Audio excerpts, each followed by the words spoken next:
As a result, they form a permanent tissue. कहता है जो मेरिस्टेमेटिक टिश्यू होते हैं जब वो डिवीजन की अपनी प्रॉपर्टीज खो देते हैं, जब वो डिवाइड नहीं करते तो वो क्या बन जाते हैं? Permanent tissue. ठीक है, अभी हम लोग पहले बात करेंगे सिंपल परमानेंट टिश्यू के। जल्दी आगे रीड कीजिए। This process of taking up a permanent size, shape and a function is called differentiation. हाँ जी, अभी पहले क्या हो रहा था कि अभी तो उसके अंदर ग्रोथ हो रही थी तो उसका कुछ स्पेसिफिक साइज, फंक्शन कुछ भी नहीं था, शेप नहीं थी। अब उसका specific function, specific size, specific shape सब कुछ हमें पता लग गई है। कब? जब वो परमानेंट टिश्यू बना है। ठीक है, आगे Differentiation leads to the development of leads to the development of various types of permanent tissue. हाँ, तो जब वो मेरिस्टेमेटिक चेंज होकर परमानेंट बन गया है तो बस उसी की बात कर रहे हैं। आगे रीड करो। Simple. हाँ, simple permanent tissue. A few layers of cell beneath the epidermis are generally simple permanent tissue. हाँ, कहते हैं अगर आप सेल की बात, किसकी बात कर रहे हैं यहाँ पे? किसकी बात कर रहे हैं? अगर few layer of cells beneath the epidermis, अगर कुछ सेल्स की लेयर के नीचे की बात करें तो वहाँ पे होता है एपिडर्मिस। ठीक है, और जो एपिडर्मिस होता है क्या कहता है वो? कह रहा है जनरली सिंपल परमानेंट टिश्यू। कह रहा है a few layer of cell beneath the epidermis are general simple permanent tissue. जो एपिडर्मिस, इसके नीचे के जो सेल हैं, सेल ठीक है, उसके नीचे कौन है? एपिडर्मिस। तो वो किससे बने हुए हैं? Simple permanent tissue. और ये जनरली है, ये सारे मैक्सिमम काम कर लेता है, छोटे मोटे। ठीक है, छोटे मोटे सारे काम कर लेता है। क्यों? कैसे? इसको देखते हैं। कह रहा है it consist of relatively unspecialised cell. या इससे पहले वाला एक पैराग्राफ पढ़े तो इसका नाम क्या है? इसका नाम है पैरेन्काइमा। क्या नाम है? Parenchyma is the most common simple permanent tissue. Parenchyma कौन है? एक mostly common simple permanent tissue. और ये क्या करेगा? अभी ध्यान से देखते हैं। कहते हैं it consist of relatively unspecialised cell with a thin cell wall. इसके सेल वॉल कैसे होते हैं? थोड़े से पतले होते हैं और ये बहुत ज्यादा स्पेशलाइज्ड काम नहीं करता। ठीक है, आगे देखते हैं। कह रहा they are usually loosely arranged. कह रहे अगर हम इसकी बात करें तो ये थोड़े लूजली अरेंज होते हैं। इसका मतलब एक सेल और दूसरे सेल के बीच में थोड़े से कुछ इंटरसेलुलर स्पेस हमें देखने को मिल सकते हैं इसके। ठीक है, और अगर कहता they are usually loosely arranged, thus the large space between the cells are found in this tissue। तो इस टिश्यू के जो सेल्स होंगे उसके बीच में थोड़ा सा स्पेस आपको देखने को मिल जाएगा। क्यों? Because they are loosely packed. कहता है this tissue generally store food. इस टिश्यू में ज्यादातर क्या काम होता है? खाने को स्टोर करना। कह रहा है in some situation it contain chlorophyll. कुछ सिचुएशन में इसके पास क्या होता है? क्लोरोफिल होता है। ऐसे को हम लोग बोलते हैं क्लोरेन्काइमा। ठीक है, ऐसे को हम लोग क्या बोलते हैं? क्लोरेन्काइमा। कहता है अब आपको क्लोरेन्काइमा के बारे में तो थोड़ा बहुत पता होगा। जिसके अंदर क्लोरोफिल होता है वो क्या काम करता होगा? फोटोसिंथेसिस। अगला आता है हमारे पास एक्वेटिक प्लांट्स की। अगर हम लोग बात करें तो एक्वेटिक प्लांट्स के अंदर जो उनके अंदर एयर होती है वो थोड़ी ज़्यादा होती है। क्यों होती है? ताकि वो फ्लोट कर सके।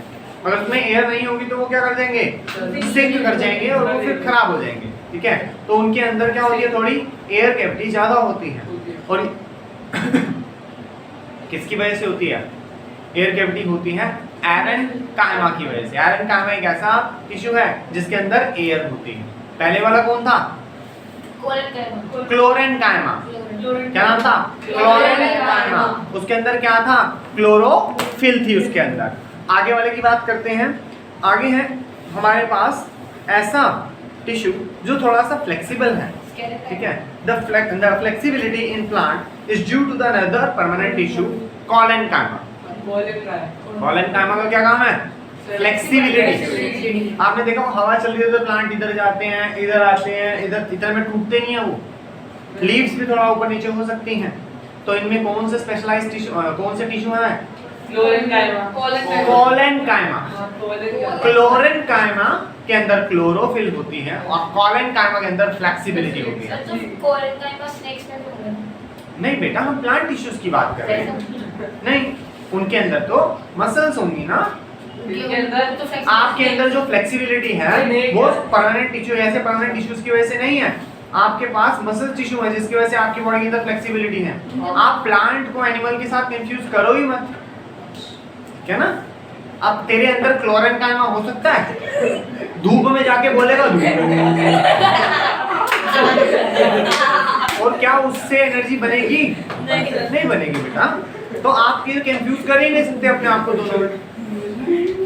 आगे होता है क्योंकि प्लांट्स के अंदर कुछ फ्लेक्सिबिलिटी होती है, तो कुछ ऐसे हमारे पास टिश्यूज प्रेजेंट होते हैं जिनका नाम है कॉलेनकाइमा, और वो क्या करते हैं? आपने देखा बेल होती है कईयों की, जैसे if I am talking about money plant की बात करें तो उसकी बात ना ही करें ज्यादा अच्छा, ठीक है। कई प्लांट्स होते हैं जिसको हम लोग क्लाइंबर बोलते हैं। क्लाइंबर को मतलब एक तो स्टडी और एक स्ट्रेट कोई चीज दे दे, उसके ऊपर लिपट के ऊपर चला जाएगा। ये लिपटने के लिए उसके पास फ्लेक्सिबिलिटी होनी चाहिए, तो किसी भी प्लांट को थोड़ा सा मरोड़ को टूट जाएगा। हाँ सही कह रहे हैं। एक स्टेम ले ले, उसको ऐसे मरोड़, और दूसरी बार जैसे तो उसको ठीक है रोटेट करेगा, उसका काम खत्म। की आवाज आएगी और बोलेगी हड्डी टूट गई, ठीक है। क्यों? क्योंकि उसके पास फ्लेक्सिबिलिटी उतनी नहीं होती है। हर प्लांट में इतनी फ्लेक्सिबिलिटी नहीं होती, लेकिन कुछ ऐसे प्लांट्स होती हैं जो क्लाइंबर्स की अगर हम बात करें, they have some more flexibility as compared to other plant. Why? So because they contain some collenchyma type of tissues in their stem, so that they are highly flexible. Sir कुछ नाम बता दो बता आगे। सर जैसे pumpkin का भी होता है ना एक, यार उसको पकड़ के चलाना पड़ता है। उसके पास अगर डेंड्राइट्स हो, ठीक है, तो डेंड्राइट्स भी ऐसे ऐसे ऐसे ऐसे पकड़ती हैं उसको पकड़ के रखने का काम करती हैं कि गिरेंगी। जैसे अभी गिलोय आई थी, गिलोय देखी तुमने? सर हाँ है ना, तो कोविड के बाद लोगों ने बहुत गिलोय लगाई। हाँ सर हमारी इम्यूनिटी के लिए बूस्ट, इम्यूनिटी बूस्टर है, एक हब है। वैसे हब तो बोलना ही बेकार है उसको, ठीक है, क्योंकि हब तो छोटी छोटी होती हैं और वो छोटा बिल्कुल रहता ही नहीं है। सर वो उसको बस एक पाइप दे दे जो कि ऊपर जा रहा है, चाहे 4th फ्लोर तक लेके जाए, चाहे आसमान तक ले जाए उसको। हाँ सर वो विद इन सम मंथ ऐसे ऐसे ऐसे ऐसे ऐसे ऐसे ऐसे ऐसे जाती रहेगी। सर वो कितनी नीचे ले जाओ? सर वो नीचे से भी आ जाती है, कभी कभी चले आगे। कहते हैं अब इनकी अगर हम लोग बात करें तो ये कहाँ प्रेजेंट हो सकता है? कह रहा है पहले it also provide mechanical support. ये क्या प्रोवाइड कराता है? मैकेनिकल सपोर्ट, ठीक है। हाँ, टूटने देंगे हम। कौन सर? कॉलेनकाइमा।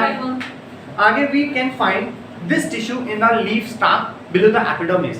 कह रहा है लीफ के स्टॉक बिलो द एपिडर्मिस, नीचे हम लोगों को पाई जाती है, ठीक है। और अगर आप लोगों ने कभी लीव्स को ध्यान से देखा है तो लीव्स के अंदर कुछ थ्रेड लाइक स्ट्रक्चर दिखता है हम लोगों को, है ना? वाइट थ्रेड जैसा कुछ दिखता है। हाँ, तो वो उसकी फ्लेक्सिबिलिटी को ज्यादा एनहांस करता है। कहता है the cell of tissue are living elongated and irregular thicken at the corner. कहता है अगर हम इस टिश्यू की बात करें, ठीक है, तो ये कैसा होता है? साइड से कहीं से मोटा होता है और कहीं से पतला होता है।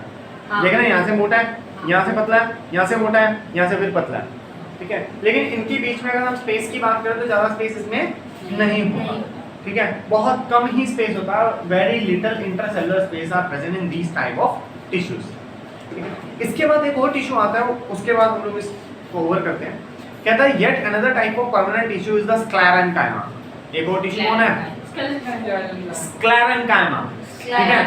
ये ज्यादा होता है हस्क ऑफ कोकोनट के ऊपर, ठीक है। जो पूजा करने के लिए पंडित जी मंगवाते हैं ना, कोकोनट, ठीक है, नारियल, वो जिसके ऊपर बहुत सारे बाल होते हैं ब्राउन कलर के, that brown color is known as the husk of a coconut and that husk of a coconut contain the sclerenchymatic tissue, ठीक है। sclerenchymatous भी बोलते हैं उसको हम लोग, यहाँ लिखा होगा sclerenchymatous, ठीक है। हाँ, tissue. the cell of this tissue are dead। कह रहे हैं ऐसे टिश्यू होते हैं जो कैसे होते हैं? dead, ठीक है। लेकिन इनकी एक बहुत जो अच्छी बात है वो ये है कि इसके अंदर स्ट्रेंथ बहुत अच्छी सी होती है, ठीक है। प्रोटेक्शन करने की बहुत अच्छी क्वालिटी इसके अंदर होती है। ये ज्यादातर आपको नट्स, ठीक है, सीड्स के ऊपर मिलेगा। देखा था ओरिजिनल बादाम खाए हैं? हरे वाले नहीं, ब्राउन आते हैं, लेकिन उसके ऊपर एक पतली सी कवरिंग होती है, इसी की होती है, ठीक है। हाँ, काजू में भी होती है, काजू में भी होती है, ठीक है। अगर तो ओरिजिनल बात करें जो हम लोग अखरोट लाते हैं, दरवाजे तोड़ते हैं, दरवाजों से नहीं तोड़ते, दरवाजे टूटते हैं उससे। अगर आपके जो वॉलनट्स अच्छे हैं तो आप वो इजीली ऐसे करके भी टूट जाएगा। अगर ऐसे करके नहीं टूट रहे फिर दरवाजे टूटेंगे, वो तो और क्या टूट जाते हैं, दरवाजे टूट जाते हैं, बना थोड़ा कर। आगे this tissue is present in the stem around the vascular bundle in the when of a leaf. When of a leaf, leaf की वेन के ऊपर प्रेजेंट होते हैं, बताया ना भी वेन्स होती हैं। आगे कहता है in the when of the leaf and in a hard covering of the seed. Seed की हार्ड कवरिंग जो होती है, सीड होता है उसकी हार्ड कवरिंग नहीं देखी तूने? नहीं देखी यार। आम खाया, ठीक है, जिस गुठली को हम लोग बड़े प्यार से खाते हैं वो उसकी हार्ड कवरिंग है, ठीक है। उसको अगर तू तोड़ देगा उसके अंदर से सीड निकलता है। मेरी बात समझ आ रही है? तो ये जो हार्ड कवरिंग है वो कौन से टाइप ऑफ टिश्यू से बनता है बेटा? नाम बताइए अरे टिश्यू का। हैं? खाली दांत निकालना आता है?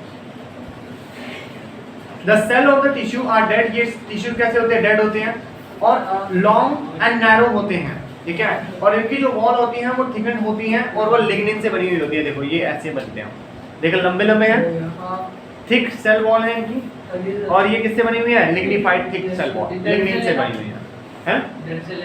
हाँ, ये सेल डेड होता है। क्या क्या काम करता है, कहाँ कहाँ मिलता है, हम लोगों ने सब इसको देख लिया, ठीक है। फिर आगे देखेंगे। डन।